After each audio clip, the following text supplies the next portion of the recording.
Hello everybody and welcome to this book launch symposium celebrating the publication of Emily Rose's new monograph, Translating Trans Identity, Writing, Rewriting, Undecidable Texts and Bodies. The event is being hosted by the British Centre for Literary Translation, which is based at the University of East Anglia in Norwich, England. My name is Duncan Large and I'm the BCLT's Academic Director. I'm delighted to welcome so many participants from around the world to today's event. Let me just give you a brief outline of the running order. We'll be hearing initially from Emily herself. Then I'll invite two respondents to give appraisals of the book from their perspectives. After a brief roundtable discussion, we'll have a short screen break that'll be roughly halfway through in about an hour, and then we'll take audience questions before concluding by raising a glass at the end of today's event. Our platform is Zoom webinar, so you have the opportunity already to put questions in using the Q&A function, and you also have the opportunity to upvote existing questions so that they rise to prominence at the top of the list, and we'll make sure that we answer as many of your questions as possible in the second half of today's event. We have up to 2 hours for the whole event, so there'll be plenty of time for questions in the second half. I should say as well that today's event is being recorded and it will be available from shortly after Easter on the BCLT's YouTube channel. Over recent years, we've had a number of book launch symposia at BCLT, which celebrate the publication of books in translation and translation studies by scholars and translators affiliated in one way or another with the centre. Our last live event before lockdown a year ago was a book launch for Poetry of the Holocaust, co-edited by Jean Bose-Bayer and Marianne de Vocht. Then before Christmas, we ventured a first online book launch for the new translation by our translator in residence, Olivia Hellewell. The project, which has culminated in the book we're celebrating today, began life as a PhD dissertation, which Emily completed with AHRC Chase funding at the University of East Anglia, supervised by Dr. Claire Connors and myself, examined by William Sperlin and Clive Scott. Supervisors and examiners alike were enthusiastic in recommending to Emily that she look to publish a version of this work as a monograph, and we were delighted when in turn it was accepted for publication by Routledge. Meanwhile, my colleague Dr. Jacob Blakesley from the University of Leeds and I had been negotiating separately with Routledge over establishing a new monograph series devoted to literary translation. And our two projects, Emily's and Jacob and mine, got the green light at roughly the same time. So it was a no-brainer to invite Emily to publish her monograph with our new series, Routledge Studies in Literary Translation. I'm delighted that Emily accepted, and that as a result, with Translating Trans Identity, we're launching not only an exciting and groundbreaking new book today, but at the same time also what Jacob and I fully expect to be an exciting and groundbreaking new series, Routledge Studies in Literary Translation. Let me briefly share my screen and take you to the Routledge website. I won't read the whole series brief, but just to say that the new series highlights pioneering research in literary translation, exploring emerging developments, new voices, and key issues of relevance in core literary genres. The series questions the definition of literary translation as a subdiscipline in its own right, with its own particular methodological and theoretical considerations, as well as the extent to which its study extends to genres beyond the traditional categories of fiction, poetry, and drama. So Emily's book then is our inaugural volume, and we are tremendously excited to be launching the series with such a wonderful and appropriate book to launch our series, because it's itself launching out in a number of exciting ways, which we'll be exploring this afternoon for translation studies and beyond. Just to conclude on our new series, we have a number of books in the pipeline or under contract already to develop our series over the coming years, and we're always happy to receive new manuscript submissions. Turning the spotlight now on Emily's book for the rest of our session. I mentioned that we've held book launch symposia before at BCLT, but this is the first time that we've held a book launch symposium on publication day. So 25th March is the publication day for Translating Trans Identity.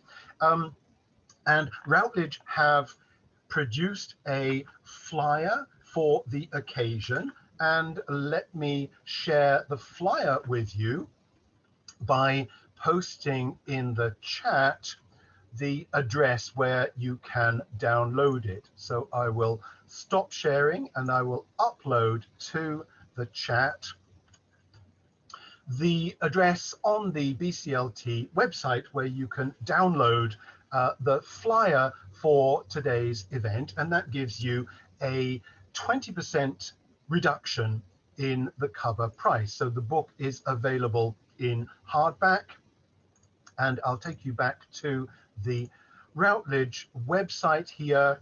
The hardback price is £120, and with the flyer there's a reduction to £96. I appreciate this is still very much a library price until the volumes in the series can come out, we hope ultimately in paperback. But for the moment, there is very much an affordable version of the book, namely the ebook, which, as you can perhaps see, is just over £30. So do please recommend the book to your libraries, and do please consider investing in the book yourselves. Now, I don't want to preempt too much of the discussion to come at the outset here, but let me give you a brief introduction to the book. Among its many fine qualities, Translating Trans Identity is an extraordinarily ambitious book. It explores the ways in which translation deals with sexual and textual undecidability, adopting an interdisciplinary approach, bridging translation, transgender studies, and queer studies in analysing the translations of 6 texts in English, French, and Spanish labelled as trans. In the course of her analysis, Emily draws on experimental translation methods and builds on theory from areas such as philosophy, linguistics, queer studies, transgender studies, and the work of such thinkers as Derrida and Deleuze to encourage critical thinking around how all texts, and trans texts specifically, work to be queer, and how queerness in translation might be celebrated. For Emily Rose, these texts illustrate the ways in which their authors play language games, and how these can in turn be translated between languages that use gender in different ways, as well as the subsequent implications for our understanding of the act of translation and how we present our gender identity or identities. I want then at this point to share with you a few more extracts from the book itself. I hope you can just about perhaps read the print here, which is the contents pages. As you can, I hope, see from this slide, the book is divided up into 3 sets of 3 chapters. In each case, the first chapter gives an overview of the history and theory of a particular gender area, respectively transgender, intersex, and agender. Then In each case, the second chapter is devoted to a comparative analysis of the ways in which these gender features are represented in two exemplary literary texts from a variety of traditions, English, French, and Spanish. While the third chapter in each section then turns to the question of translation, and specifically to finding a translation technique which in each case might be up to the task of adequately representing the text's many often overdetermined gender features. And specifically then Emily's exploring respectively the palimpsest, the hypertext, and the lipogram, the cutout. Let me illustrate some of the inventive techniques that Emily has explored in her book. These are some of the illustrations, and we're particularly pleased that Routledge were happy for the book to be so richly illustrated. These are some screenshots, in fact, from the ebook, and you can see this is chapter 3, the palimpsest chapter, where you can see Emily's experimentation with palimpsestual textual presentation. And you can perhaps also there see the wonderful gendered font, which Emily commissioned specially to represent gender more graphically in her translations. And I'm sure we'll be talking about these illustrations and the font further in our discussion this afternoon. A final set of images here. This is again from the palimpsest section. So it's a book then which is it's interested in the practical implications for the translator of doing justice to these various gender features.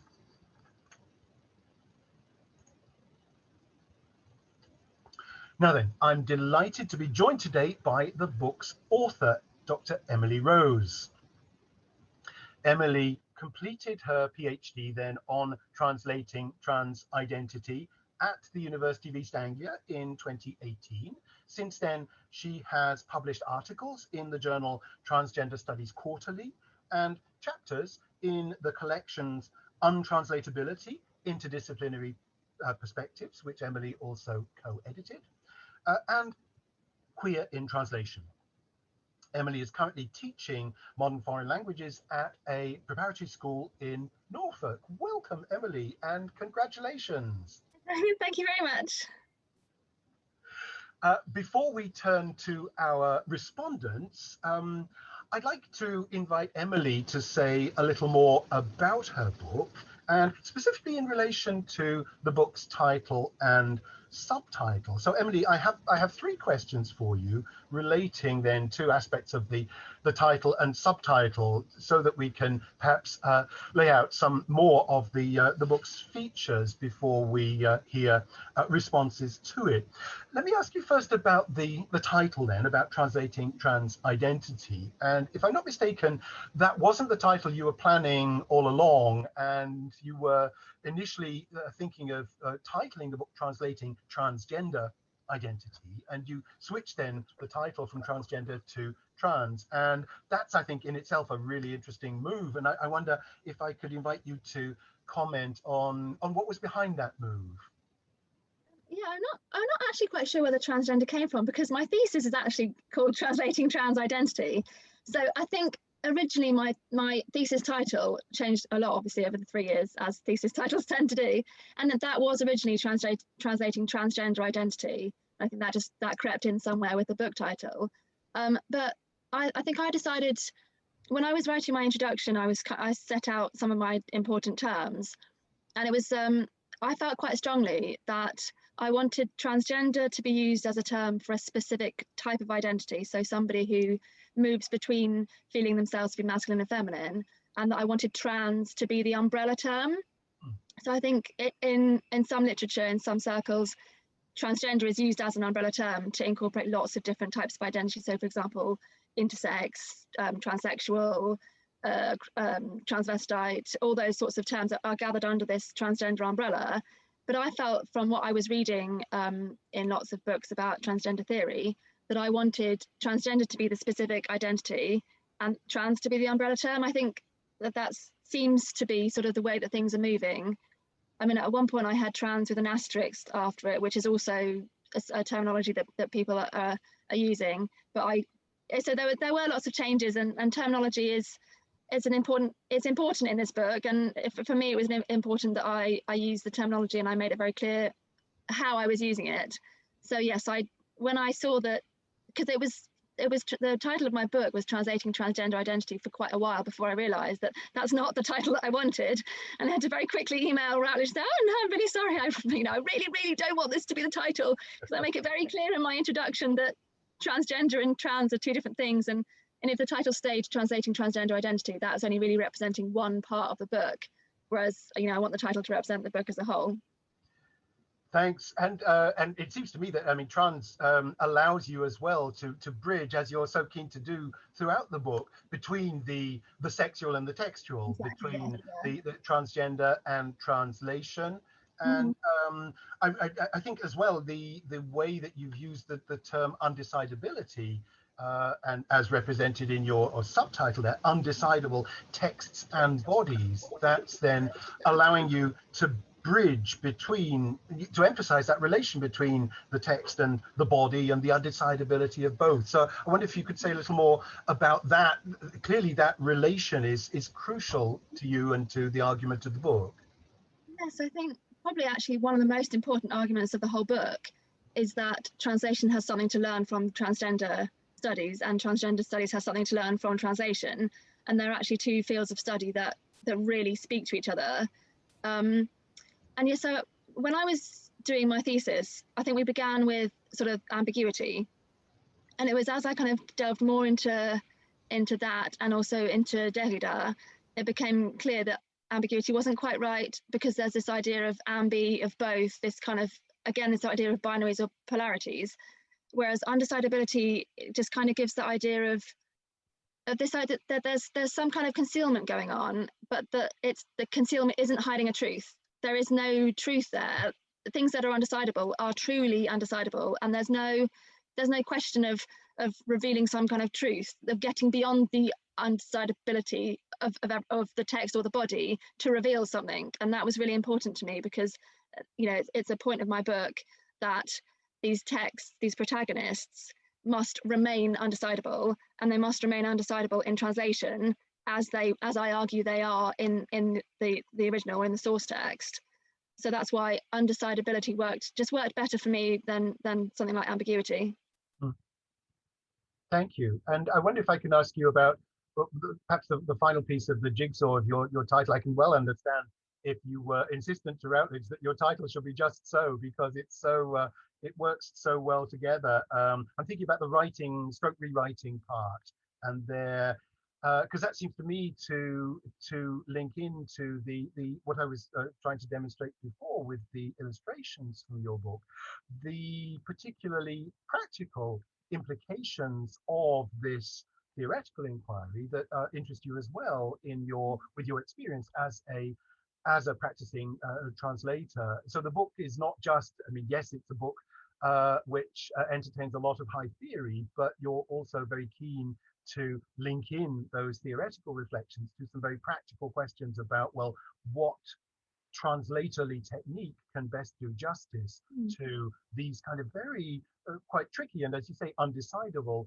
features. Yeah, so the book, which I have here, is the subtitle is re in brackets, writing undecidable texts and bodies. My original thesis has got a reading in there as well, and I kind of wanted to emphasize the idea that translators, when they come to are close readers, and that's something I think is important to kind of emphasize, that the translator has to really get to grips with the text and is an incredibly close reader. But it's the idea of when you come to a source text, you're reading it more than once, so you're rereading. And then for me, and the reason why rewriting stayed and possibly rereading was just lost, was because for me the translator is a rewriter, and it's the idea of translation as being creative writing, and of this sense that, especially with queer texts, that when you translate a queer text, even if, for example, the source text isn't traditionally considered as queer, you're queering the source text by creating a queer translation, and so you're rewriting the source text in your translation. So translation is always a rewriting, because every time you make a draft, it's another version. So, and one of the big things in my book as well is that no text is ever finished. So there's no kind of closure. So everything is a rereading, everything is a rewriting. Excellent. Well, that seems like a perfect point to open up to our respondents. Thank you, Emily. And so we have two respondents, and I'm going to introduce both now before I invite our first respondent to respond. Our two respondents then, firstly, Serena Bassi. Serena Bassi is a lecturer in the Department of Italian Studies at Yale University in the States. She obtained her PhD in Italian Studies from University of Warwick here in the UK. And she was Research Fellow at the Warwick Institute for Advanced Studies, then Leverhulme Early Career Fellow at Cardiff University before moving to the States. Serena's research focuses on contemporary Italian literature and cultural studies, translation history, the theory and practice of literary translation, and queer studies. Her first book, Mistranslating Minority, Queer World-Making in Italy after 1968, traces the travel from the United States into Italy of theories of sexual identity politics at the end of the social movement era. Serena is also currently at work on the Handbook of Translation and Sexuality, co-edited with Brian Baer at Kent State University. Serena's writing has appeared in Translation Studies, Comparative Literature Studies, Gender, Sexuality, Italy, and Modern Languages Open. Our second respondent, who we'll turn to after Serena, is William Sperlin. William J. Sperlin is Professor of English in the Department of Arts and Humanities at Brunel University, London.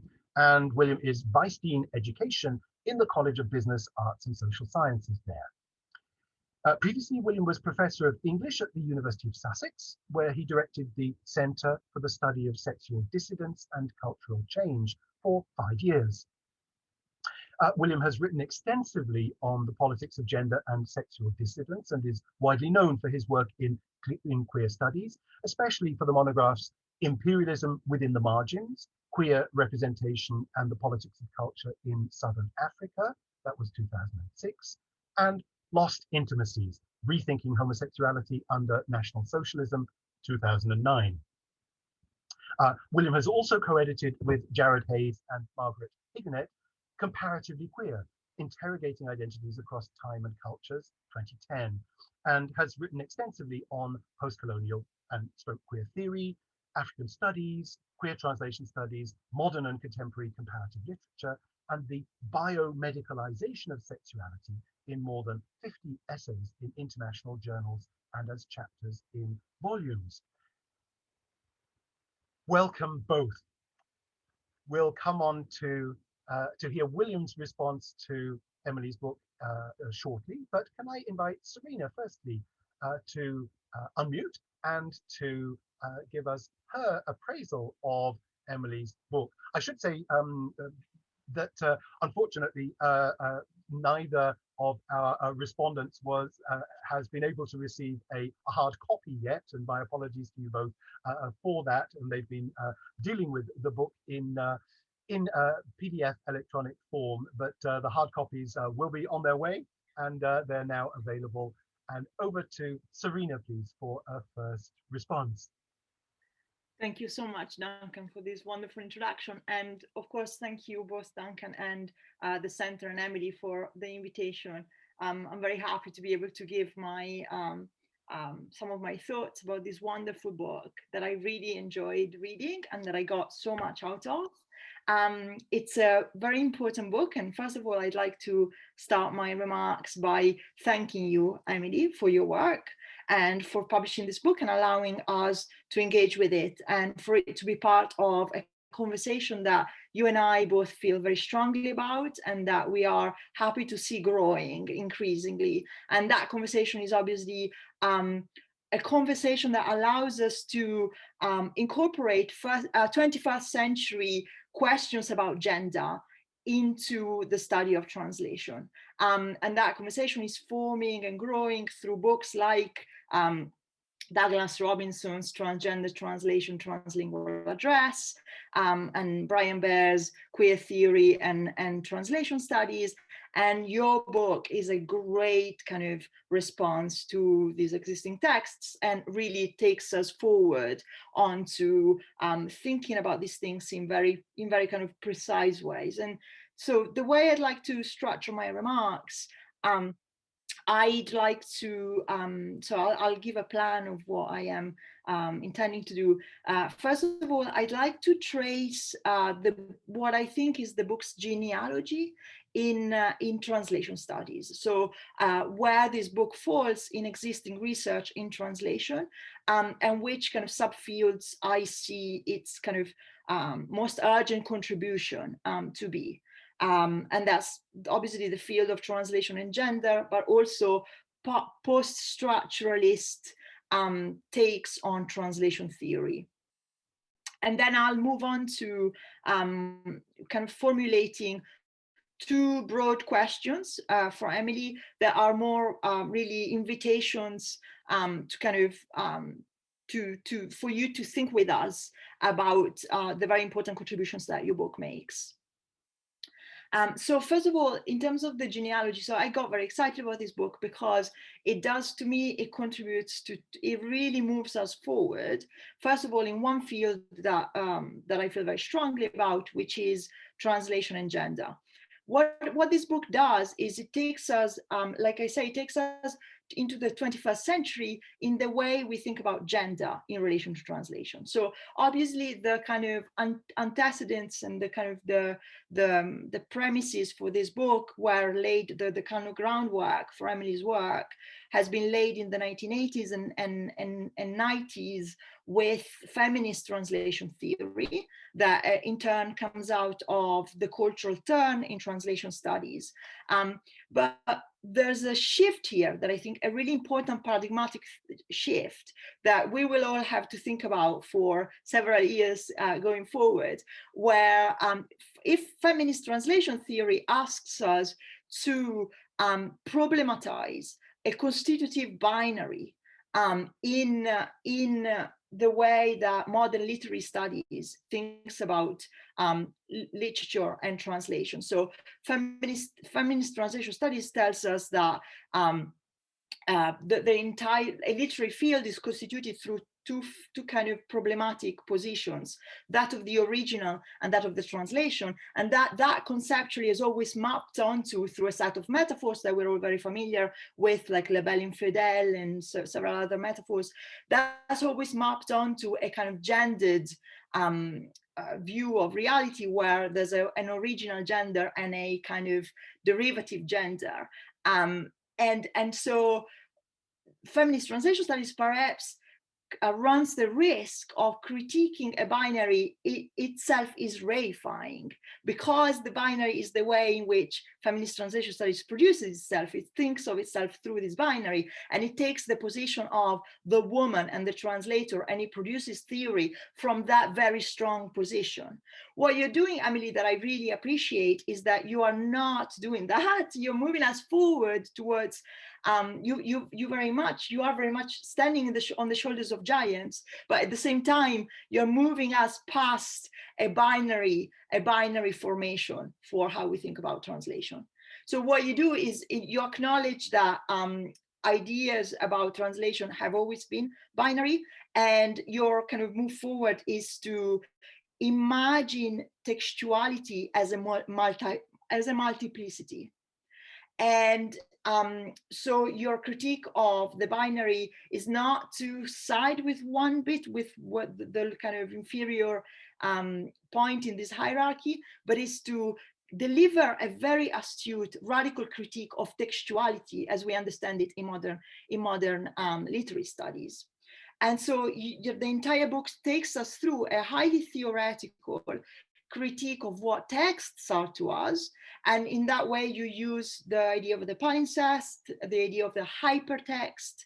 And so that takes me to the second point, which is the fact that your book also contributes to post-structuralist theory in translation studies. And what it does, as Duncan was saying, it's a highly theoretical book, but one that paradoxically kind of materializes theory, because your fundamental point of reference is the trans body. So you're both critiquing any kind of ontology of the body, but you're also bringing us back into the materiality of text and the materiality of bodies, which I think is a really interesting tension throughout your book that I find very productive. So this kind of, so your kind of basic questions of what is a text? Really, this book asks the question of what is a text, a really important post-structuralist question. And you show that through a great kind of analysis of 4 translations and kind of original text, and there's textual subversion, and the various textual subversions that we find in those. And so my questions for you, I'll come to my kind of questions or invitations to think with us, is precisely why the theoretical focus. So I really like the fact that it's such an inspiring book around theory. And I see a kind of very productive tension in that you frame the book right from the introduction as coming out of increasingly pressing debates about trans lives. So there's a political and an ethical kind of interest in your book that has been foundational to the cultural turn in translation studies. And you replicate that very, very interestingly and very originally. And you say that this book comes out of, is a response, is a translation studies response to linguistic and political questions that are increasingly circulating in the mainstream about how do we name bodies that defy the binary. So why is the answer to that question so theoretical? Why is the answer to a question about trans lives and their marginalization not really delivered through a study of trans lives? I mean, obviously, translation studies does work quite a lot on translators as real people. And also there's a lot of studies in translation studies about the book market and about the kind of the reception of texts, but you haven't decided to do that. You've decided to stay with the theory. And so I'd like you to tell us a little bit about why you think questions about the ontology of text and the bodies have a kind of theoretical, a kind of political import, and to kind of just tell us a little bit about that in relation to the broad conversation that we increasingly have now about bathroom bills and transphobia and kind of appropriate linguistic terminologies as well. And my second question is about the other thing that really struck me about the book. And I have to say that comes a lot from my experience as an Italianist. What I really liked is the transhistoricity of your case studies. So the fact that you have early modern texts in dialogue with one modern text and 2 contemporary texts. I found that really stimulating. My field, Italian studies, as I'm sure other kind of nationalized fields within the modern languages also have this problem of being very much divided in periods, and there's little dialogue often between scholars of early modern studies and scholars and modernists. And your book really goes beyond that. And I think that as well, it's no coincidence that a book on moving beyond the binary would start with early modernity, because in a sense, lots of binaries that structured our way of thinking, our modern way of thinking, both about gender and literature, were just forming in early modernity. They were not fixed in the way they are now. And I'd like you to say a little bit more. I really enjoyed the chapters on the early modern text, and I find that they really push our way of thinking about writing. So writing was really a different thing in early modernity, and I think that's very stimulating for how we bring translation into this conversation about writing as well. And so, yeah, my other question is, like, I see three fields here in a very productive conversation with one another. Certainly queer studies and translation studies, but I also see early modern studies in a really interesting conversation with translation studies and queer studies. So if you'd like to just tell us a little bit about how these three fields come together and how you'd see, if these fields were people, what would you like to go and say to each of them that they haven't really, that they haven't thought about enough? Yeah, and so I think this is really my main thoughts and my main questions for you. Thank you, Serena.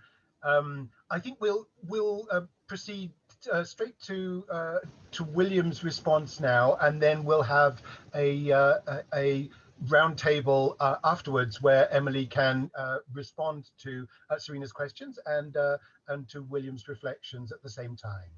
So, William, can I invite you to unmute and to give us your response to the book? Thank you. Yes, thank you very much, Duncan, and thank you for inviting me to participate. It's been a couple of years. I was Emily's external examiner for her thesis, and I saw a very different version of the current book way back then. And as a matter of fact, I dug it off of my shelf, the original. And now, I mean, Emily, you can hold up your book and we can hold them up together now, how this has become what you're holding now in a very short period of time. So congratulations, it was a pleasure to read again. And it didn't even look like it had that many revisions at all, although I'm sure you had to do some, but I mean, I recognized so much because it was already a book in the making at the time of your thesis. So congratulations so much, and congratulations, Duncan, also on the new Routledge Translation Studies series, which looks very interesting. I wish I could put my book in there, but mine is coming out with a different publisher, but I will keep it in mind. And it's also great to have Emily's book as the inaugural volume. I like what you very much said in the beginning, and that would inform my remarks, what Emily had said in the beginning about the trans as the umbrella term, and how, the sort of history of how that came to be, because that term holds the suspension in the space in between on so many different levels across your book, in terms of bodies, in terms of translations, in terms of queerness, in terms of gender, and in terms of the examples that you give as well. So it holds that undecidability, that refusal to closure, I think was just something that, and I think, and it ties in with Serena's remarks too. I think that that it just, it must have been a very, because language is not really even set up for talking about the things that you talk about. It must have been very difficult, and you must have gone through very many revisions, even at the thesis level, in terms of trying to, express these things, because the linguistic codes are working, against us as well. So congratulations. Now, I'm sorry I was late. I've just had a very long day, and I've had a bad hair day, and I'm losing my voice, so I'll try to be as coherent as possible. I've written out my response, and so that I keep the time, and there's plenty of time for questions. It's not that long. I'll just read it out if that's okay. Otherwise, I'll divert, and we'll be here all evening. So I'll just read it out quickly, and then we can go to questions. So, okay, Translating Trans Identity, Writing or Rewriting Undecidable Texts and Bodies by Emily Rose. Emily Rose's new and very timely book, Translating Trans Identity, Rewriting Undecidable Texts and Bodies, opens up queer translation studies, trans studies, and writing the trans body as sites of resignification, transgression, and undecidability in the text she considers, ranging from the 17th through the 20th centuries and crossing English, French, and Spanish languages. The book makes a highly refreshing and original contribution to translation studies and queer studies, transgender studies, by examining gender, writing, and translation as always already multiple, radical, plural, queer, and undecidable. And it examines specifically how translation addresses linguistic, bodily, textual, and gender and sexual undecidability, while also asking how this very undecidability, which she says is a much more positive term than ambiguous or undefined, how this very undecidability is present in all texts and in all bodies, whether trans or gender fluid or agender or not. Surely the book exemplifies the position that if a translator tries to pin down a definitive translation on a text, the text signifying system, that is its translatability, is immobilized. And when a translator similarly tries to do the same thing by ascribing a definitive gender on a trans body, it immobilizes the body and undoes its undecidability, as Rose writes in the book's introduction. Both trans identities and translation are forms then of recreation, of revision, of remembering, of defamiliarization, though this can be said perhaps of every body and of every text. A central question the book asks is really one that has not been asked or treated seriously enough in translation studies historically. How do translators address shifting linguistic gender identity when translating into a language that does not use gender in the same way? Much has been written in the past about the ambiguity of gender in literature, but historically with attempts either to resolve or settle these arguments through persuasive argumentation, historical records, and of course, translation. But Emily refuses to settle the argument in her concluding chapter, well, all throughout the book, and especially in her concluding chapter, appropriately titled An Open Ending, by maintaining the importance of the space of suspension in between. The trans person, for example, always already between bodies, the translator always already between languages, the trans text always already between genres. What does this reveal about translation and about gender and the presentation or representation of transness in writing? Emily's approach also stages what I would call a clash of epistemologies around gender and demonstrates admirably Jack Halberstam's notion of transgender in his recent book, Trans Star or Trans Asterisk, and the subtitle, A Quick and Quirky Account of Gender Variability, where the asterisk after trans modifies the meaning of transitivity by refusing to situate transition in relation to a destination, a final form, or an established configuration. And not only do Emily's brilliant analyses of transgendered subjects in various forms accomplish this, but the same can be said of her theory of translation as well, performed beautifully and boldly through the chapters in between, the chapters on the histories and close readings of transgender, intersex, and agender texts. These include the palimpsests, the hypertext, the lipogram, and cutout techniques as interludes, as creative translational experiments that disrupt, but also take further the linear narrativity of the book, while demonstrating that translation and gender, I have the transgender in parentheses, are interminable processes of continual becoming and renegotiation. Emily's analysis of texts such as Catalina Darusso's 17th century Spanish memoir, alongside the English translation of the Chevalier Dion in the 18th century text, demonstrates vividly how gender identity shifts grammatically in the source text to indicate undecidable gender, even though the word transgender, of course, would not have been used at this time. Hercule Barben's Mes Souvenirs, read alongside Geoffrey Eugenides' Middlesex, two texts rarely read together to show the cultural construction of sex through its medical management, where the gender of both protagonists is undecidable, given that both Barben and Cal or Callie are both masculine and feminine and never simply one or the other. The book also takes Judith Butler further by asking that if both sex and gender are discursive constructions, as Butler argues, then both sex and gender are sites of struggle.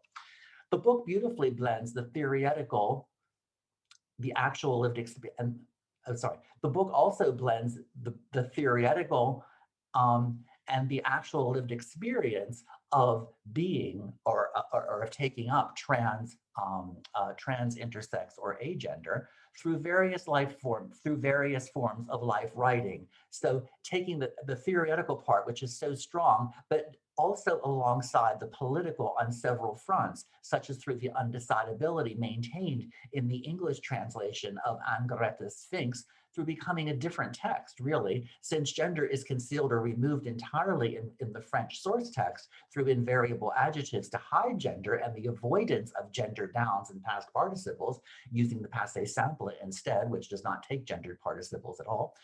With Emma Ramadan in her translation of the work into English, who uses a repetition of the protagonist's name instead of possessive adjectives, which would reveal gender, while Emily herself uses epicene possessive adjectives such as here and je in her analyses, in her analysis of the text, which keeps us focused on agender and the imaginative possibilities of a genderless world, or one in which is not bound by the gender binary.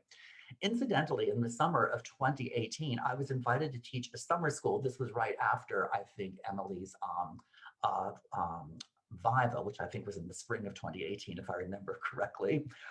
It doesn't seem like that long ago. But in the summer of 2018, I was invited to teach a summer school on queer, genre et traduction for master's and doctoral students at the University of Montreal. And while I spoke on my own work on translation as a transcultural practice and new queer francophone literature emerging from the Maghreb, where authors having emigrated from the Maghreb to France are foregrounding in their work translation and narrative reflexivity around incommensurable spaces of queerness, in order to index their negotiation of so many languages, histories, and cultures, I also made references to Emily's analyses of Sphinx in her thesis, with due credit given, of course, because in one of our seminars, we ended up translating the English translation of the text back into French. So it was very interesting, and I would just like to say that the book is also an excellent pedagogical research. It's an excellent pedagogical resource for the teaching of translation studies. And I mean, I just found it, and it was still in thesis form at that, but I mean, even at that stage, it was very useful for teaching translation studies at a very theoretical level, at postgraduate, at master's and doctoral level, when we did the analysis of Sphinx. And because it's a Canadian author and things, we had to include that, in the syllabus. In conclusion, Emily's shift between the theoretical and the academic, theoretical/academic, and the political/material maintains the focus throughout her book on the seriousness and authenticity of transgender, intersex, and agender presentation and performance in the text concerned, as opposed to focusing on these as mere masquerade or concealment, or as a copy or close copy of normative gender, as Halberstam has warned in his book In Queer Time and Place, though Rose stipulates that all writing conceived of as original and all genders are forms of masquerade. Finally, borrowing from Rebecca Walkowitz's recent book, Born Translated, I would propose that the transgender, intersex, and agender texts that Emily analyzes are written for translation. That is, in the hope of being translated, rather than translation merely being secondary or incidental to these texts, or simply an operational or philological mode of analysis that is performed on them. This addresses and perhaps takes further the Benjaminian notion that translation continues the life of the source text, as Rose has argued, that both text and transgendered and intersex and agender bodies depend on continual renegotiations of meanings, which are translative acts for their very survival. Though Walkowitz would locate the translative catalyst at the very birth of the text, at the other end of the life cycle, and by extension, perhaps, to the very naming or coming out as transgender or gender fluid or agender or non-binary, as always already both a translative and a political act. So thank you very much and congratulations. I don't have any questions for you off the top of my head, but I'm sure the audience will have plenty. Thank you, William. Thank you, William and Serena, both for such wonderfully rich responses to Emily's book. We can perhaps move on now to a discussion between our three speakers, and begin by giving Emily the opportunity to respond to Serena's questions, but also to the many points that William was making in his response. Thank you both very, very much. It's amazing to hear people saying such lovely things about a book that, you know, took me a long time to write, and it was a lot of effort that went into this book. So thank you very, very much. And also thank you to William, because the structure of this book is entirely thanks to the comments that you gave after my Viva. So thank you for that. And because it is a little bit different, it's slightly different to my thesis. My thesis only has 4 chapters, so this has expanded a bit. Yes, so gosh, so many amazing points. I think I'll start, Serena, with your questions. Your first question was, why the theoretical focus? I don't think that I don't think I set out with the idea of making it really theoretical. That wasn't sort of my aim. I think it just sort of came out that way. I mean, so the thesis really came from my master's dissertation, which came from a module I took as an undergrad at university, and that was looking at a book called Mémoire de l'Abbé de Choisy. I can't actually remember what the book's called off the top of my head. Mémoire de l'Abbé de Choisy Abbé en Femme. So I've got all the books on the floor here, and that was written by someone who basically it writes these memoirs and always starts writing with the masculine voice, and then takes on the feminine voice, and actually sort of masqueraded as a woman, but also then became a woman in the story. And when I was researching that, there was a lot of I was looking at a lot of Butler, and so I think that was my starting point. And obviously Butler's very theoretical. And I when I started the PhD, I thought that I was going to have absolutely loads and loads of Butler all over the place, every page. But interestingly, that sort of didn't turn out to be the case. And it was really, I think it was the turn to undecidability that really, and I think Derrida is sort of, and Derrida and Foucault, I'll come to Foucault in a minute, but I think with the move to undecidability, I think I picked undecidability as a term because I wanted to kind of relate my work to Derrida. And there's a lot of his work in here, especially with the idea of the spectres, with his spectres of Marx, and the idea that I really liked the idea of this haunting, that translations are haunted by their source texts, and that trans bodies are haunted by anybody that's come before. Even if a trans person wants to reject the body that they had, it's still a part of them, it's still there. And this idea that everything, and then it kind of came into this whole idea of becoming and unbecoming, and that's where Deleuze entered with his ideas on that. So it kind of snowballed, I guess, and all these theorists brought in other theorists, and that's kind of where all the theory came from.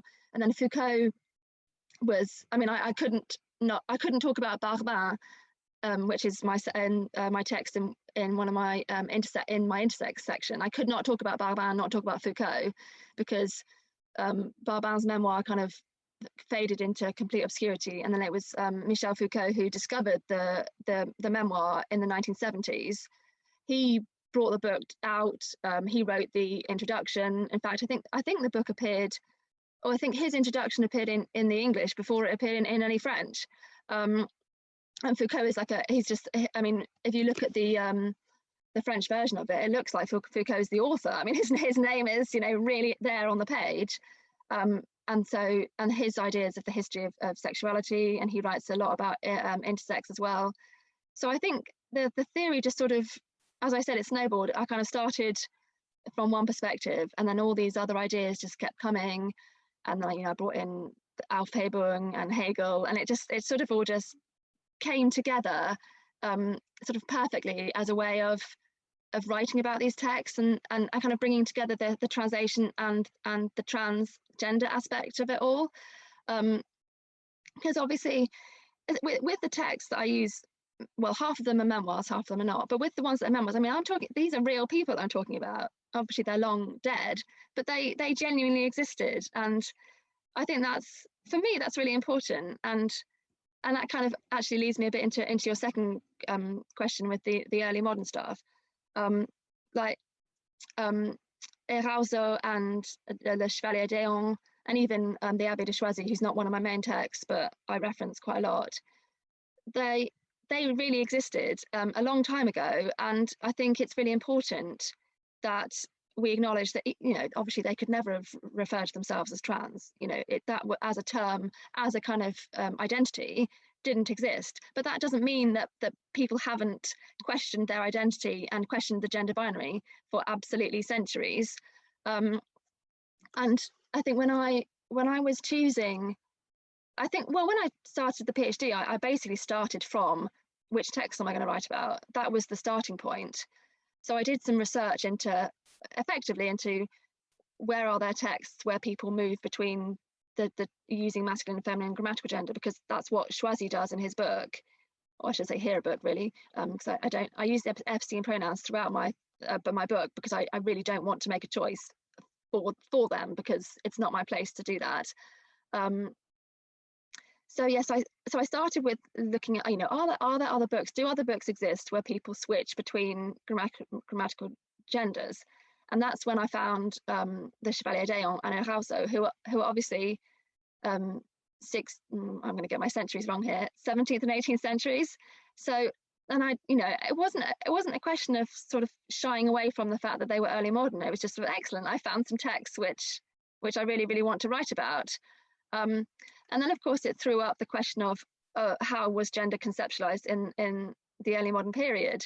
And I have to admit that probably when I wrote my thesis, that was one of the hardest chapters to write, because you could literally write a book just on how gender was conceptualized in the early modern period. No one has a definitive answer.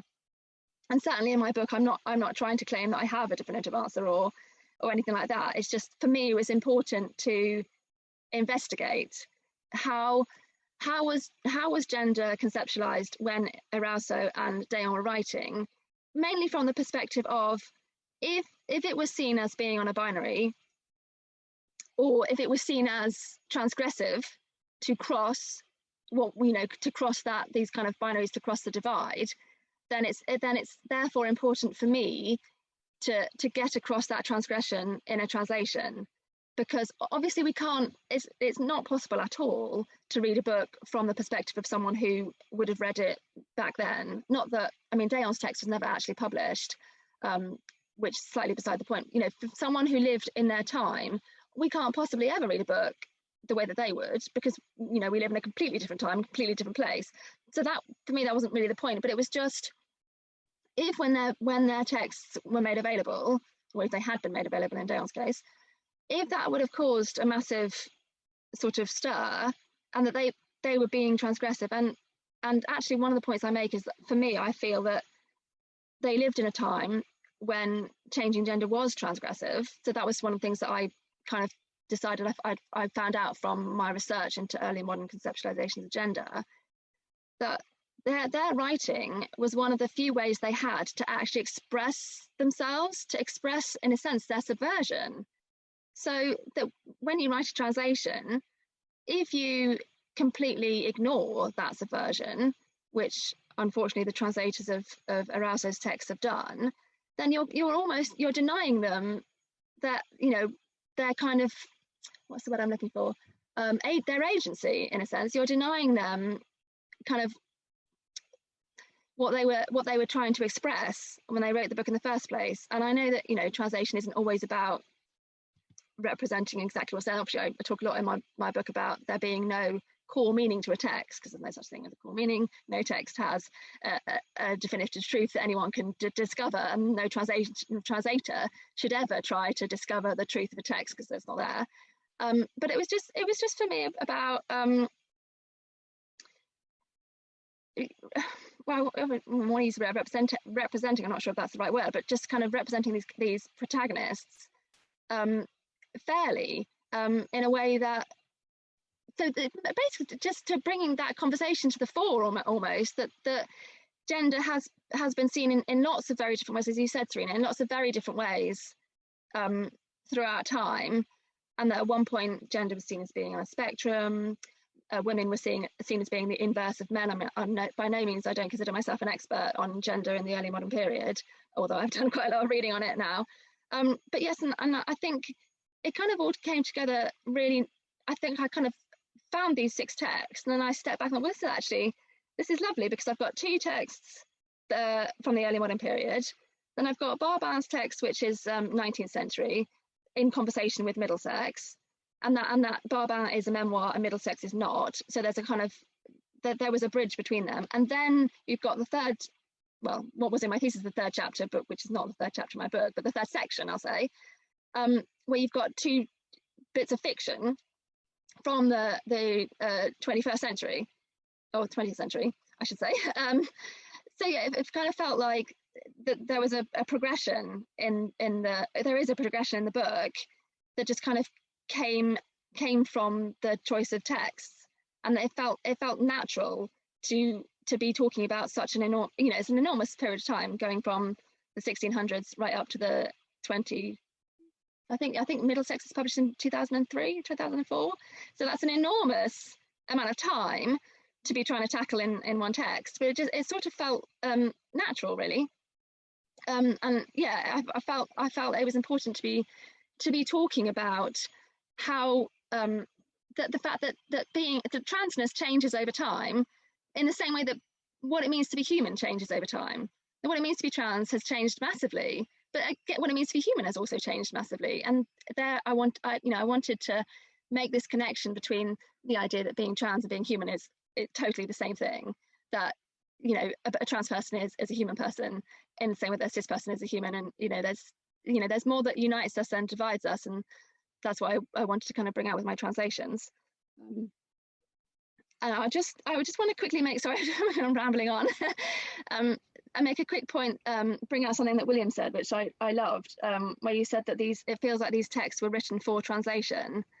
I really like that, and actually that it made me think, because Dayon's text was never published, never been made available in French. In order to read Dayon's manuscripts, you have to go to the Brotherton Library in Leeds.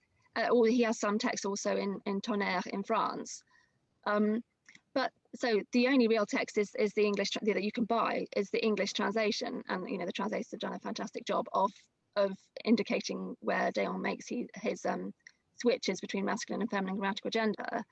But before he died, he actually lined up an English translator for his text.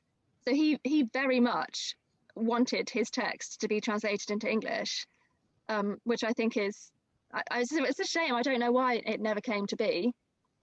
And of course, he died before he could publish his text. So interesting. I mean, that's the same with the Abbé de Choisy. He also died. I don't think Z also died. And got to get that out of my mind. The Epstein pronouns. Before, I don't know if Choisy ever intended for the text to be published. They were published, or the texts were published posthumously. But for me, a lot of the work in the book is to do with trying to do justice to how these protagonists represented themselves in writing, and making sure that, because I think translation is an amazing medium in which to look again, to as I said in my title, to rewrite these texts. I think I've run out. Excellent. Thank you, Emily. I suggest that we take a brief break now. I can see that questions have started to come in. Thank you to Yahya Ma and Evan McGorry for your questions already. There are some really interesting questions, which I look forward to the discussion about after our break. Can I invite more questions via the Q&A during the break? But we'll take a short screen break now, and we'll resume and open up to our questions and to a broader discussion. So don't go away, or don't go away very far. But I see it's just gone 5 past the hour here in the UK, and so we'll resume at 10 past. Thank you. Okay, I think we're ready to resume. Welcome back, everybody.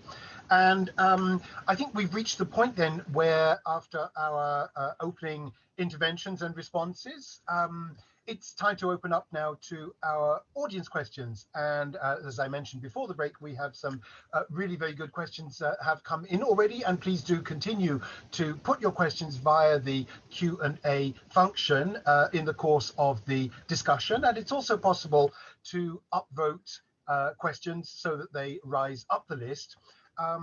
And let's take the question at the top of the list. And this is from Yahya Ma, who's based at the University of Melbourne. I dread to think what time it might be in Melbourne at the moment. I don't know, Yahya, if you are in Melbourne at the moment, but if so, particularly warm thank you for joining us.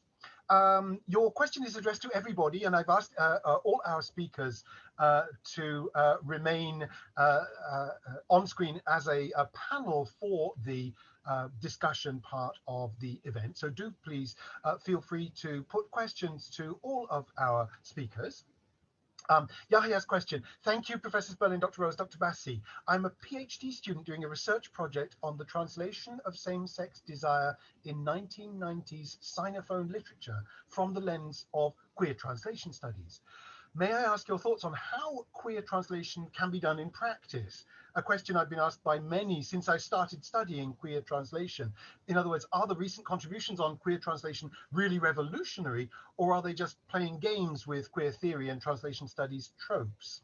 So it's a question then about the links into practice, and perhaps I can ask Emily to take that question first, because we've been talking about about this link between theory and practice, and you've just been in your response to Serena's question talking about the way in which your interest began as a more theoretical one, perhaps, and then you had this this theoretical momentum, so to speak, to work itself out, and it took you into new theoretical areas.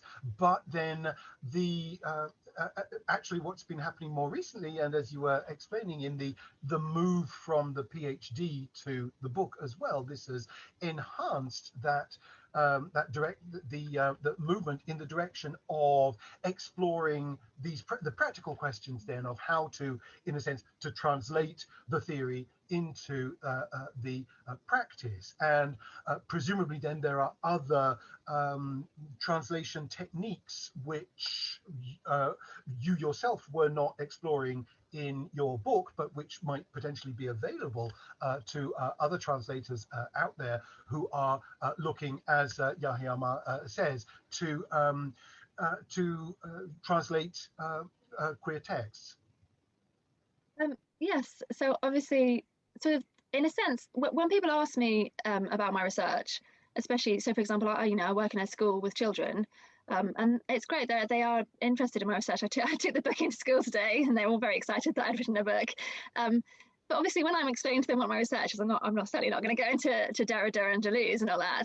So I basically, when I explain, I talk about the practical side of it. Literally, what do you do when someone has written a text in the first person in French, where they're constantly moving between using masculine and feminine grammatical gender, which we don't have quite so much in English? Or what do you do with a text in English where it's all written in the first person, and not once do you know the gender of the narrator? How do you translate that into French or Spanish?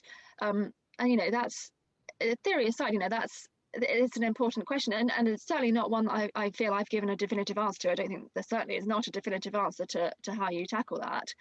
But I sort of came at it from two directions. I came at it with the solution, I suppose, to the linguistic question of what do you do literally with the switches, and that's where my font comes in. So I have this. I'm afraid I don't have any.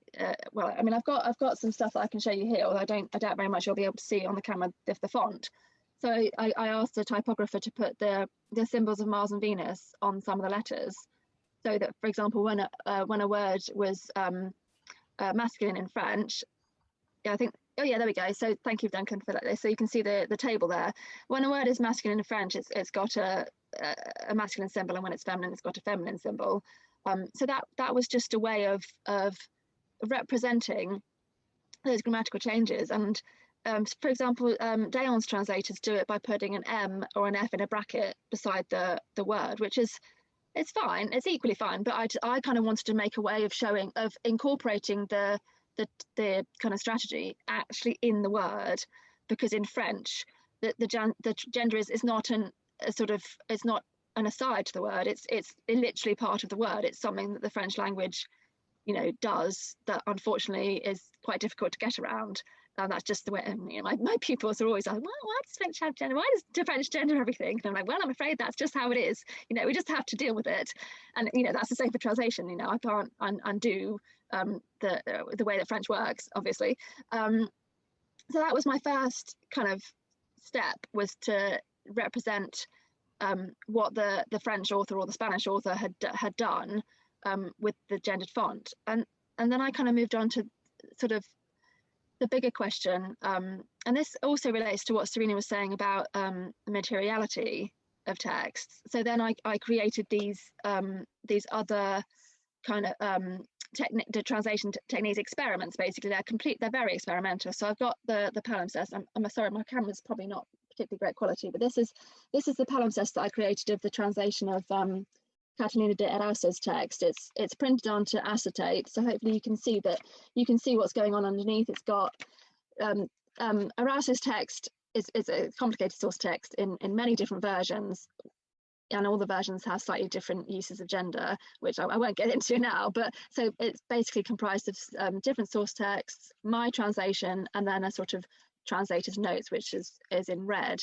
And then I've got I made a blog for the hypertext, and then I've got this, which is my cutout version of the translation of Sphinx. So what I did was I basically combined the cutout and the lipogram and removed any words that contain the letter I as a kind of representation of sort of a French feminist's idea of, like Monique Wittig, that the kind of the locus of the issue with gender resides in the I.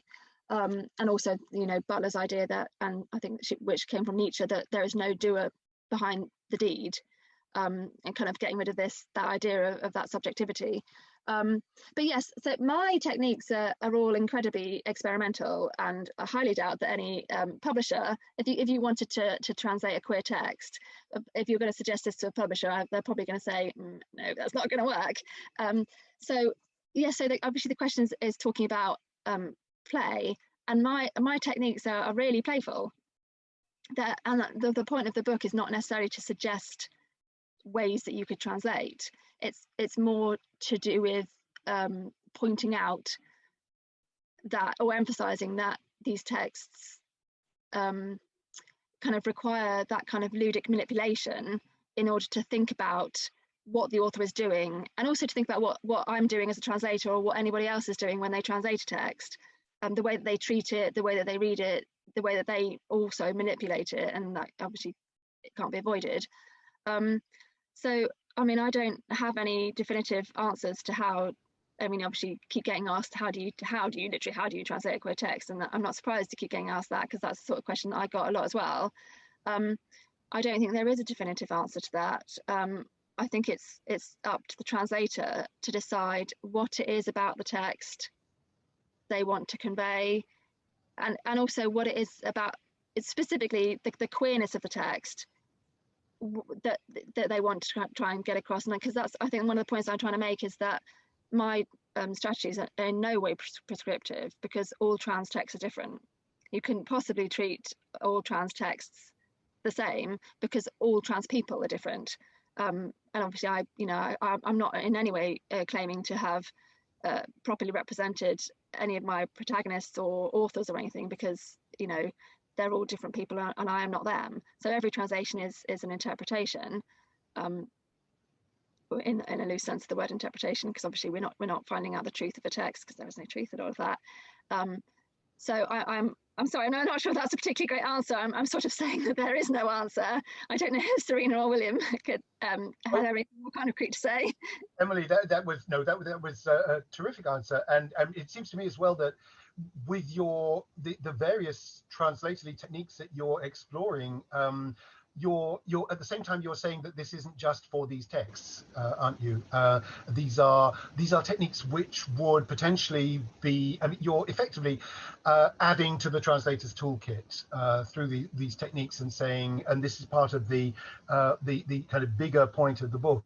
It seems to me that this is the questions that you're exploring here have a much wider applicability as well, and the translation techniques that you're introducing here potentially can be used for a much wider range of texts beyond the specific trans queer texts that you are dealing with in this book. Yeah, I think in a sense my technique, it's really about like a close reading of the source text.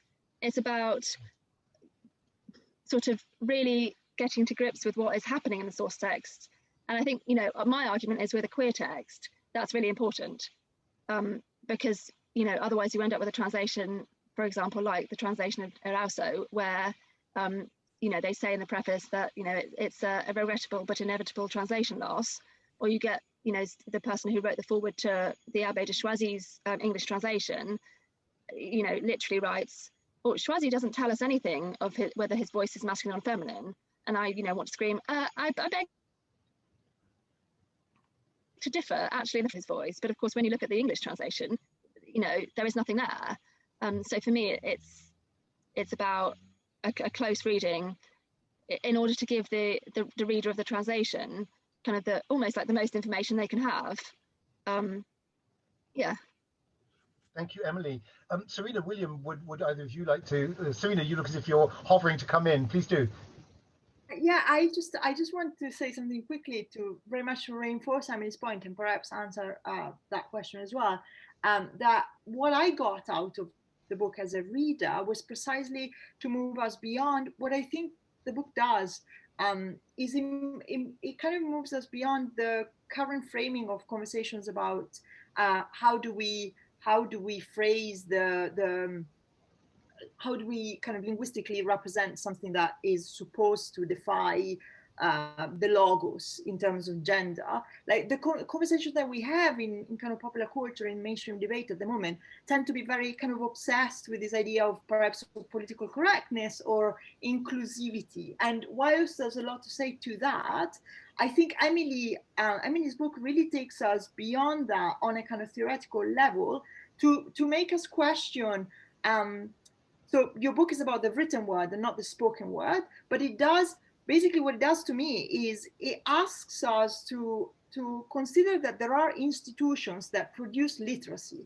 Like we think about the materiality of the word on paper in a particularly historically situated way. We think of correctness of standard usage in a certain way because there are historical circumstances that led us to this point, and also because there's a publishing industry that we take completely for granted that very much kind of structures our relationship to reading and to texts. And so what Emily is doing by taking us through a set of experiments that will never be publishable is precisely asking us to remember that there's a world of cultural production beyond the publishing industry. And this is why as well, I think it's very useful to think about early modernity. It's not just the fact that early modernity thought about gender in a different way. Early modernity thought about texts in a different way. Like the book, like the modern book as a product that I go and buy in a bookshop, we take all of that for granted, and we take the way that mediates reception for granted. But obviously with early modernity, you've got manuscripts, you've got a much more a kind of blurred distinction between authors and translators and readers.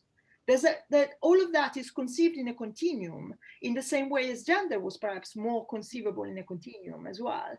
And so I think what the book does is it takes us back to the idea that there were lots of different genealogies of text and text production and reproduction before modernity, and that like translation studies can be a field, a laboratory to think about other ways of reading and writing that are not sanctioned by the publishing industry. Thank you, Serena. Can I jump in? Please do, William. Yes, I agree with everything that's been said so far. I think Serena's point about the relationship to literacy in early modernity as opposed to now is quite important. And of course, it was also very much tied to class and an illiterate class and so on. So that we have to think about both reading and textuality and translation in very different terms. But coming back to the question about, the seriousness of translation studies and how you do it, I think the answer to how you do it, Emily's already touched upon, is it depends, it depends, it depends. I mean, it depends on the kinds of questions that you wish to ask as a translator. It depends on the questions and issues that you bring to the translative situation. It depends on how you see relationships between texts and how you want to frame them. So I think by Emily deliberately saying that her approach is not prescriptive, I mean, that would be contrary, I think, to the way we think about translation and to the way we think about queerness and to the way we think about trans and all kinds of things. But at the same time, there's other things that are happening. I mean, it may look like it's easy and it may look like it's playful and all of that now when you look at the finished product. But believe me, I know that this was extremely, a lot of blood, sweat, and tears went into this, went into actually doing the work. I mean, it's, we're seeing it from a different perspective now. So the performativity and the plainness is very much there. But what also is going on is the reflection about translation and how it contributes to our understandings of translation, how it contributes to translation studies. I mean, doing translation is like doing theory. I mean, it's theory on another level. And what Emily does is not only do the theory, but she also recognizes the materiality of the body and the political aspects that are, very much around gender and sexuality, especially, that are very much embedded in the work. But there's a whole, I think with the, and then of course you have to look at what the things that come out of it that you don't know in advance. And I think that is the beauty. That's what compels us, that's what sustains us, that's what keeps us going. I mean, when Emily said that one of the things that she discovered is that questioning, or one of the things that the book has, taught me anyway as a reader, is that questioning the gender binary is not a modern or contemporary struggle. And we tend to think of it in those terms. And I mean, Emily's work shows that that's not the case. The heuristic of figuring out subversion and what that means in different time periods and different levels, I think was also. So I think, it's very important to look not only at the actual act of translation, but also in our reflections on it, what emerges and how does it contribute to our understandings of reading, of literacy, of interpretation, of theory, and especially of translation. I know Emily said one thing about she was surprised by the linear progression when she went through the different historical periods. Do you think that it was all that progressive, or were there maybe deviations or detours or, things that maybe, were there nuances, I guess is what I'm asking, perhaps, in that historical progression? Do you mean the progression between the books? Yes, between the, or from the 17th century to the ones that you considered in the present day. Yeah, certainly. It was, I sort of probably misrepresented it there as being a sort of, we start from this point and then we get to this point, and there's. I mean, not in the book, but in your comments, like, yeah. I mean, that just struck me as something that was, a bit odd in terms of the book, because each period is just so different. I mean, there is something that holds it all together as well, and I think the tension there is quite interesting. But sorry, I'm not supposed to be asking questions. We should get back to the audience. Feel free, William. But yes, let's take another question. And in fact, there are a couple of questions that have come in that I think our discussion feeds directly into. Question from Barbara Spicer. You mentioned the Arousal text, Emily, earlier.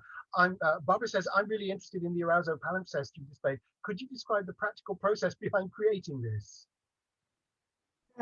Yes, so I decided, that I wanted to do a palimpsest. I'm most certainly not the first person to suggest doing a palimpsestuous translation as a way of thinking about layers in text. And I was very interested in the idea of traces and the graft, and this idea of grafting on top of things. When I first decided to do a palimpsest, I started off with this, which is, I don't know if you can read it. So I did it on tracing paper, and I did it by hand. So this is sort of my first draft, which isn't perfect, but it took me quite a long time as well. But so that's how I started, with it on tracing paper, which you can see the layers, more or less, but it's an incredibly fragile thing, so I don't get that out very often. And then I decided that I was speaking at conferences and things, and I didn't really want to be carting this around thinking it was going to fall apart any minute. So that's when I decided to actually try and create something a bit more solid, although actually it's also quite fragile. But yeah, so I decided to print on acetate. And what's amazing about Arauso's text really is that, you could have so many different layers. You can have, this has got 4 layers, so it's got Arauso's text is really interesting because there are source texts, because there are 4 different versions of it, and no one has any. The original document is completely lost. No one knows where that is, and so these 4 versions are all slightly different in their own way. And the most fascinating thing for my study is that the amount that Arauso switches between the masculine and feminine gender, and when Z does, is different as well. So where that comes from, no one knows. Is that the amanuensis? Is that the scribe? Or we're talking, when we get to these texts, they've been through several people since Arauso. So again, looking at the fact that all texts are mediated, all texts are products of a collaboration, which is really interesting. It lends itself very well to the book. So yes, I chose in this version to have one layer, which is actually the first layer is my translation, which does use epicene pronouns, and it does use my gendered font. I won't put it up to the camera because I very much doubt you'll be able to see it. Then you've got my translator's notes, which I took, and then you've got 2 different versions of the source text. But you could do so much with Arauso's text because there are so many layers. You could have all 4 versions. You could, and actually I did a digital version where I one of the layers was actually my first translation draft, thinking about how translation goes through so many drafts, and that even what you present as the final draft is not really the final draft, because there is no such thing as a final draft, because all texts are continually worked on. Even when you have it in front of you, for example, as a book, that is, the next layer is going to be added by the reader and what the reader takes from the book. So yes, I made it using acetate paper, and then I went and got it bound. This in itself is also quite fragile because the acetate is sort of coming away from the binding.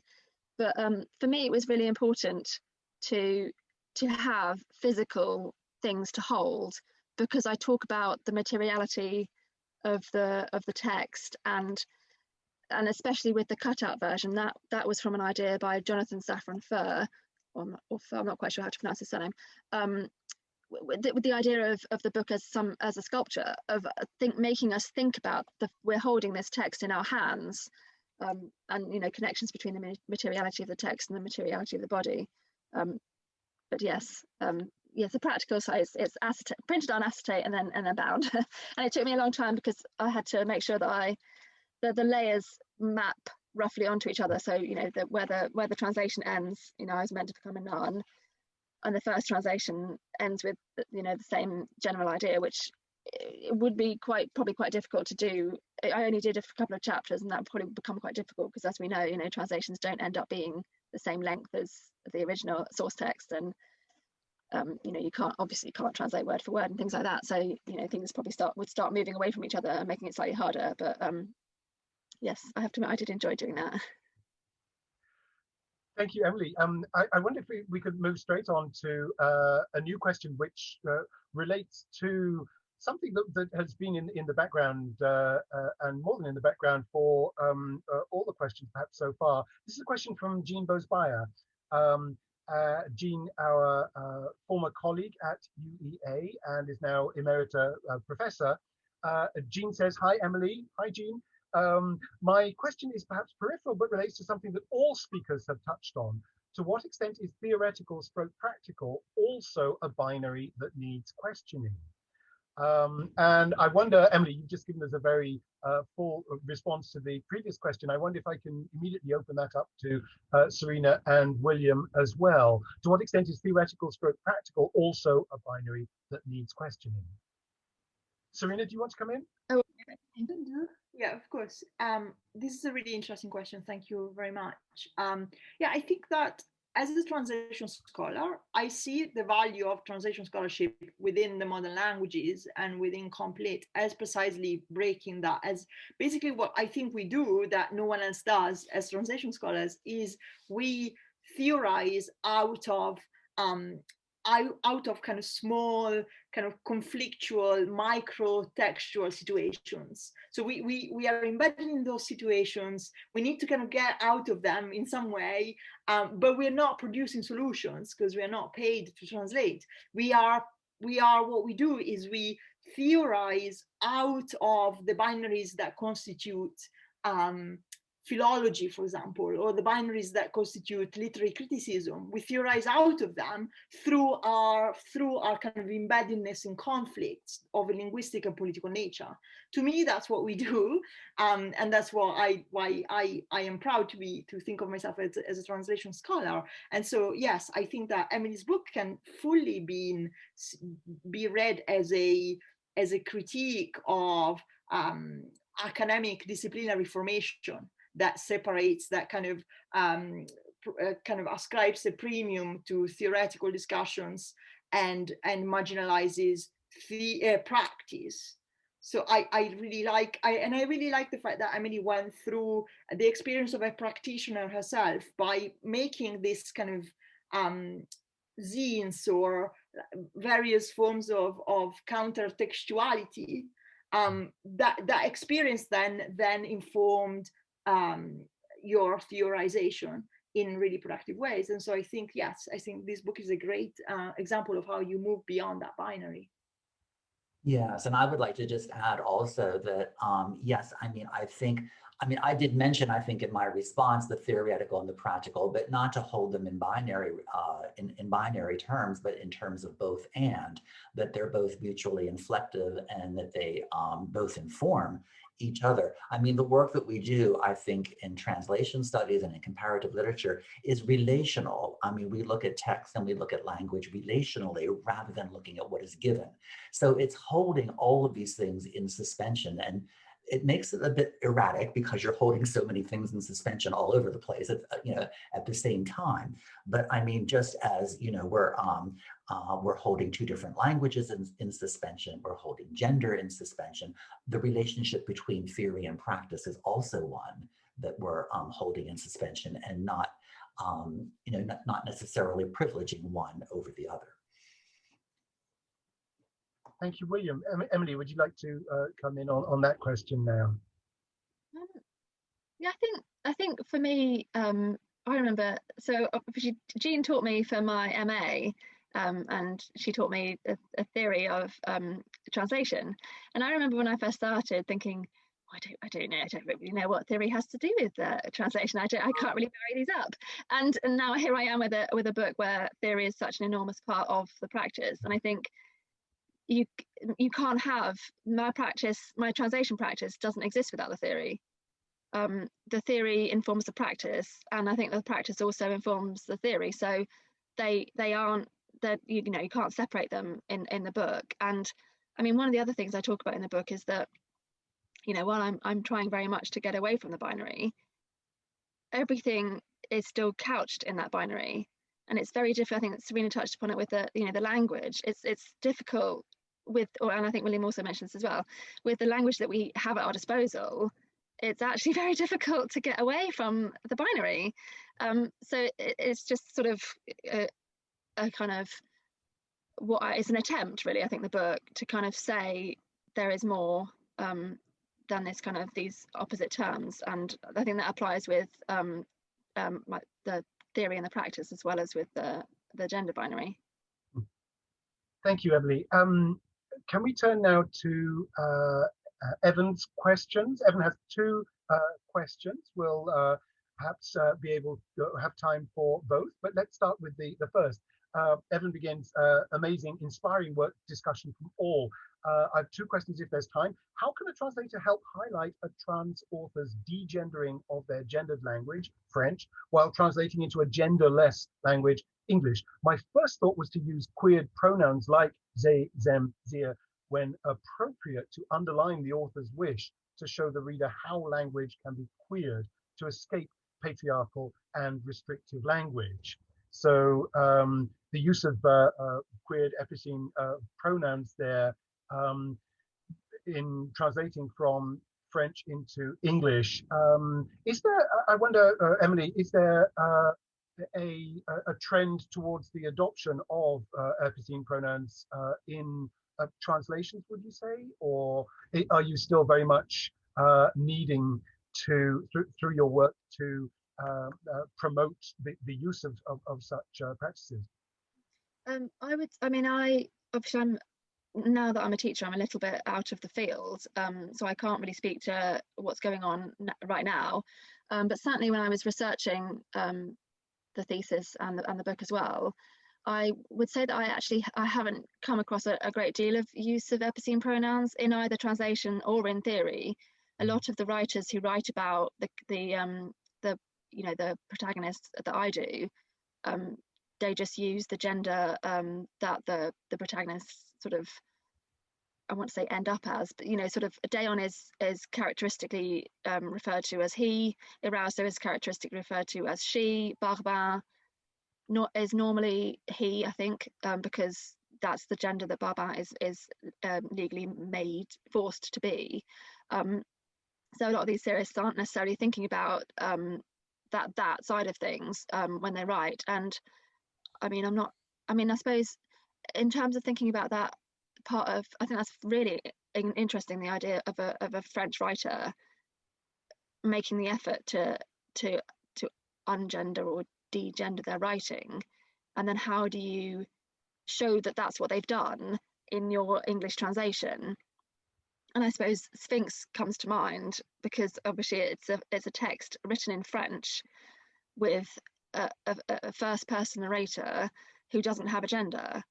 So there you have, you've removed gender in a language which, so the author's already done something incredibly difficult and incredibly worthwhile. That you can't do a translation of Sphinx without approaching that question of what do you do with the gender. You can't possibly just give the narrator a gender. That's sacrilege. I think so what Emma Ramadan does is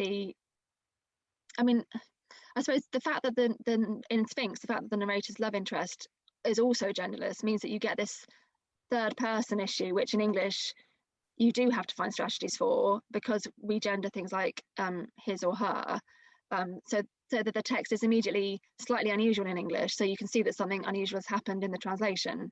I suppose if the text that you're translating that has been degendered is all in the first person, then yes, you have to come up with. And actually, when I did and I also did a translation of things for this, and I went the same way. I used epicene pronouns, although because I was removing the letter I couldn't do here, so I went for per instead. But yes, so. Yes, it's fascinating. I think it's so interesting that as these as identities as people feel more and more confident to express their identities, in life and in writing, translators and writers have this sort of these new tasks of thinking of ways of representing everything, and so it's all kind of I think that this field is kind of really moving very fast, and so it's quite difficult to think of ways, and it's important to think of these ways. So yeah, beyond using epicene pronouns, yes, or doing something really, really experimental that says something important has happened to this book, something important is going on here because I've done something quite strange with it. That was sort of what I was also going for. Like, I've gone really odd here. Like, something's going on with this text that you need to pay attention to. But again, we run into the problem of no publisher would actually publish that. Thank you, Emily. I wonder actually if I could ask you as well about non-European languages, because we've been talking about the languages of the text that you're particularly focusing on, but of course there are many other strategies in other European and non-European languages for dealing with gender, and I'm just wondering, with grammatical gender and marking it or not marking it, I'm just wondering whether you have also looked into that broader linguistic context. Well, so I mean, the reason that I looked at French and Spanish texts was simply because those are the languages that I speak. Those are the languages that I can properly engage with without having to get out a dictionary and look up every word, which then kind of, you know, translators don't work like that. So, and you know, I have to admit, I mean, when I was writing the conclusion, both to the thesis and the book, one of the things I say, you know, for future work is, you know, this kind of stuff needs to be done with other cultures, other languages, and unfortunately, it's not fallen to me to do that research. I'm really hoping that somebody else will take up the mantle, because I think it's incredibly important. You know, I've only, in this book, I'm only really offering a snapshot of something, you know, two languages, and there are so many other languages that do things differently that I think we can learn from. But yes, unfortunately, I haven't had the time to kind of really delve into that. I wonder if we could come on to then a question from Elton Uliana, who has a question relating to another language. Emily, translating a Black trans Brazilian artist recently, I had to deal with terms like travesti, trava, trani, negra, negro, which can be both celebratory or demeaning depending on the speaker stroke community. And I can't avoid the feeling that some of this very specific language had to be flattened out so it wouldn't sound un-PC for the British reader. Any thoughts or comments? And a final comment to you. Amazing work. I think that's a really interesting point. And one of the things that I would say is that I approached this whole project from the perspective of a translation scholar. I would not necessarily put myself forward as being an expert in the field of transgender studies. So I was, and I, you know, identify as cisgender. So I have always been very sort of conscious of terminology, of using terminology that doesn't offend, or you know, I know a lot of the time, sometimes you can't help offending people, no matter which way you go. But for me, it was really important that I was being as careful as I could, and I was, I wasn't putting anyone's nose out of joint, because I feel that, you know, the position, I mean, obviously it's important, very important for cisgender people to write about transgender people. You know, if trans people only write about trans people, then, you know, well, you're preaching to the choir there, and, you know, we need to bring these issues to everyone. But yes, I think it's very difficult when you have a text, as you say, that uses terms that are sometimes celebratory, sometimes derogatory. You know, translators are so, you know, we hold a lot of power in our choices, in what we decide to do with the language that we have, and also obviously we have a lot of constraints in the, you know, translation itself is a huge constraint, and so I think sometimes there are losses in translation. There are literally always losses in translation. You can't possibly avoid that. And I think it's just a question of deciding how you deal with the loss, how you sort of what you decide you're willing to lose. And I think maybe in that situation, if I don't know, I mean, I'm not anti using footnotes and things, or you know, a translator's preface, where you really get to grips with, you know, explaining that there are these terms in this text which are very contentious, and as a translator, it's my job to decide what to do with them.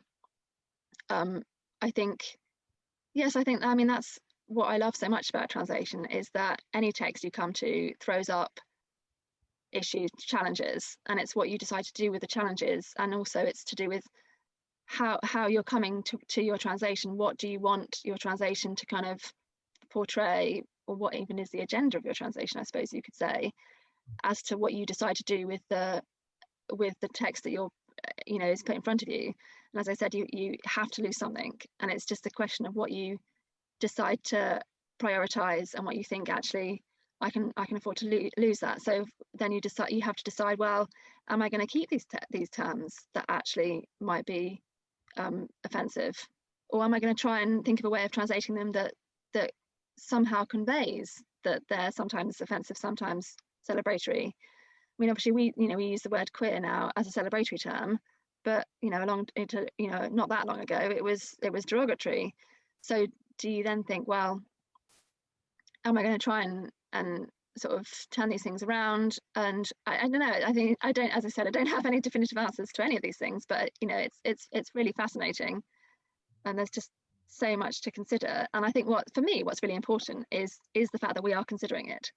That's the important bit. It's that you've seen these terms in your text, and it is, for you, it's something that you need to tackle. That's the important bit. The important bit is that you're not just ignoring them. Yes, I think that's a very important. I'm sorry. Yeah, I just wanted to say, I think that's a very important point to make, that it is very important to contextualize.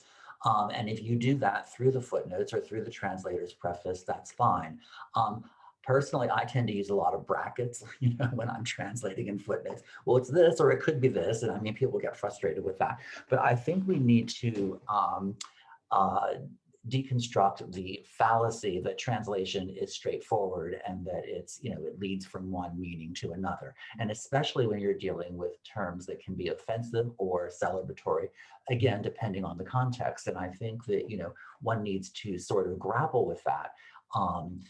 To show the possibilities and the context, but also to show translation as struggle, because just as we were talking about, the notion of struggle represented in trans bodies and so on, it also, the work that we do is very much caught up in, in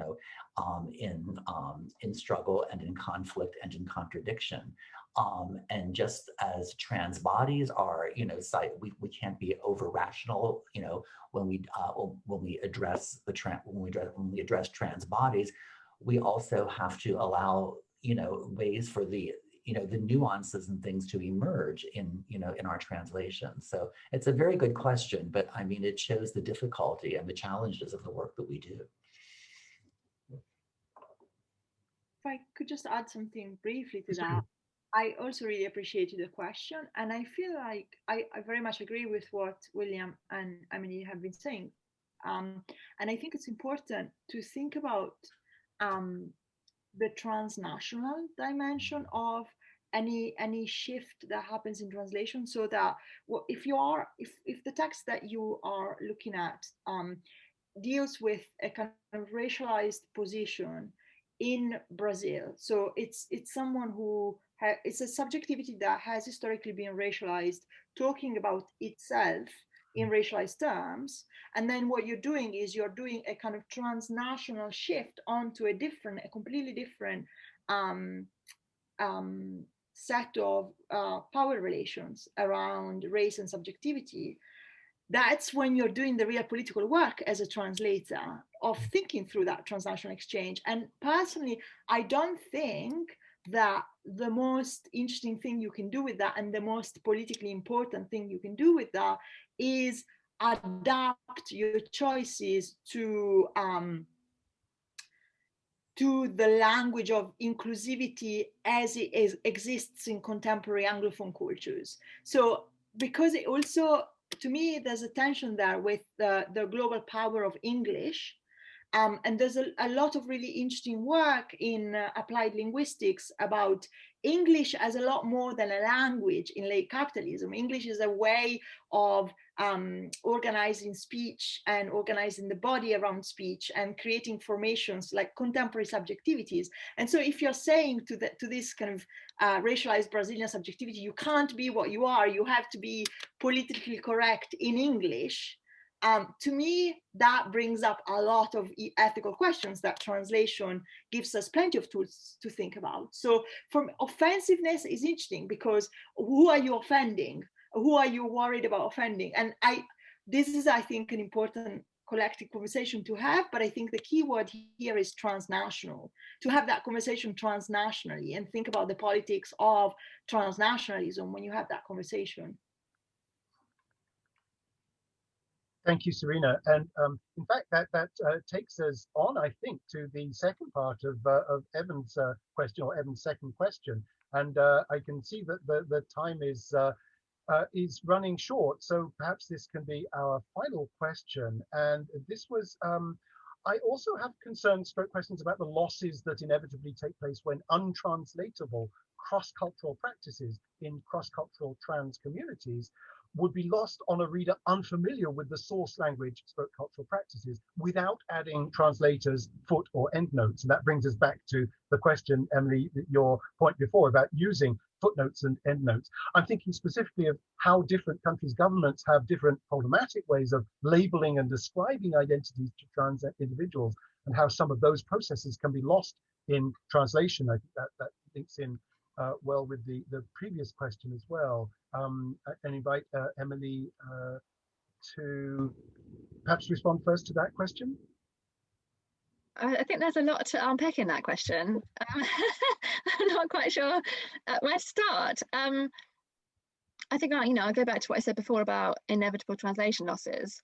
And I think in terms of governments treating gender identity in different ways, I think I need to think about this a bit more before I give an answer. I'm not quite sure where to go, I have to say. I don't know if Serena or William can jump in there. I just wanted a qualification of the question about the country's governments. Do you mean that they're censoring or that they're relabeling trans identities in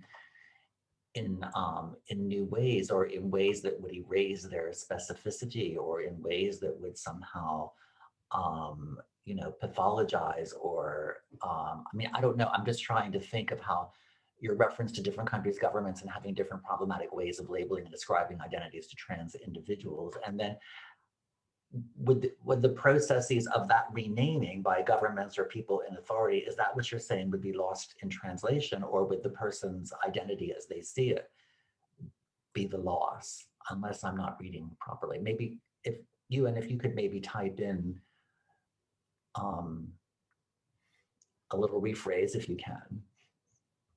I think, yes, perhaps, I guess I was referring to the governmental paperwork processes. Thank you for the clarification. Okay.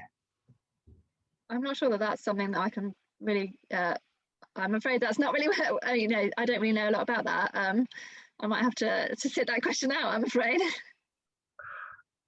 Okay, well, I think perhaps, I mean, it's almost we're almost round to the hour, so I think perhaps we should draw things to a close at this point. I have just a couple of advertisements, really, to round things off today. Before we conclude, draw our attention. It's wonderful that we've been able to host this event so close to the International Transgender Day of Visibility on 31st of March. As far as BCLT is concerned, our next research seminar will come after Easter on the 28th of April, and Sophie Stevens will be talking about theatre translation as a productive site of reflection and research. And then again, after Easter, in mid-May, 14th, 15th of May, we have an event focusing on the work of Michael Cronin under the heading Eco-Translation. So those are some future events coming up from BCLT. Before we wrap things up today, I did suggest that a book launch event really isn't complete without raising a glass. And so I have a glass that I would like to raise, and I did brief our speakers to perhaps have a glass of something to hand to toast a glass of anything to toast Emily's wonderful book. And so can we toast Translating Trans Identity? And cheers. Well and, done. Congratulations once again to Emily. And thank you, Duncan, and the BCLT for hosting this event. And thank you very much. Thank you, Emily. Thank you, Serena. Thank you, William. Thank you to all for your contributions today. I really, really enjoyed the discussion. Thank you to all our audience, and particularly to those who have contributed questions. Our event today was rather longer than our usual research seminar length, to allow us to have the time to answer questions fully, and I certainly feel that that's been the case. Can I thank as well BCLT manager Anna Good, who has been behind the scenes making sure that all the technology works. So thank you one and all, and I'll refer you back to the flyer for Emily's book, which I put the link to on the chat earlier on, but it's also available to download from the BCLT website. That's bclt.org.uk, and follow the links to research and research news. So thank you, everybody, and cheers. Thank you, thank you. Thank you, Duncan, very much. There's lots of congratulations in the chat box too.